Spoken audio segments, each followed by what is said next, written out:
ঠিক যেন কোনো অ্যাকশন মুভি। বুধবার মধ্যরাত থেকে মিরপুর শাহ আলী থানার এই ব্লকের ৯ নম্বর সড়কের এই বাড়িটি ঘিরে ফেলে গোয়েন্দা পুলিশ। বাড়ির সামনের বাসিন্দাদের এক এক করে সরিয়ে দেওয়া হয়। কিছুক্ষণ পর পুলিশ ৬ তলার ফ্ল্যাটে প্রবেশ করতে চাইলে হুমকি আসে বোমা মেরে উড়িয়ে দেওয়ার। গোয়েন্দারা বাধ্য হয়েই পিছু ওঠে। অভিযান চলছিল। খবর দেয় আধুনিক অস্ত্রসজ্জিত বাহিনী, সোয়াত ও বোম ডিসপোজাল ইউনিট। বৃহস্পতিবার ভোরবেলায় ফ্ল্যাটে প্রবেশ করে গোয়েন্দা পুলিশ। মুহূর্তেই তাদের লক্ষ্য করে বোমা নিক্ষেপ। পুলিশও প্রতিরোধ গড়ে তোলে। আটক করে 7 জনকে। এরা জেএমবির সক্রিয় সদস্য বলে দাবি করেন ঢাকা মহানগর পুলিশের যুগ্ম কমিশনার। হাই প্রোফাইল অপারেশন ছিল বলে এখানে সোয়াটও আনা হয়েছে।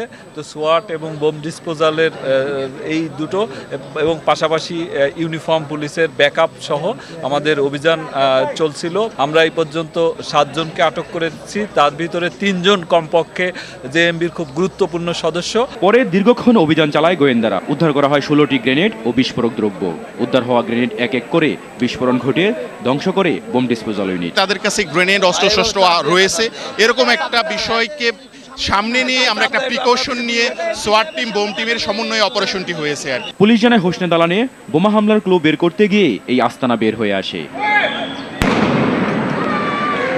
গত কয়েক মাস আগে ছাত্র সেজে এই ফ্ল্যাটটি ভাড়া নিয়েছিল 4 জন। তারা জঙ্গি দলের সদস্য এমন ধারণা করতে পারেনি এলাকাবাসী। আমরা কখনো জানতাম না যে এখানে জঙ্গি আছে, জঙ্গি সংগঠনের লোক থাকে বা থাকবে, এটা আমরা চিন্তাই করিনি এই এলাকায়। এদিকে জঙ্গি আস্তানা ধরা পড়ায় বিস্মিত স্থানীয়রা।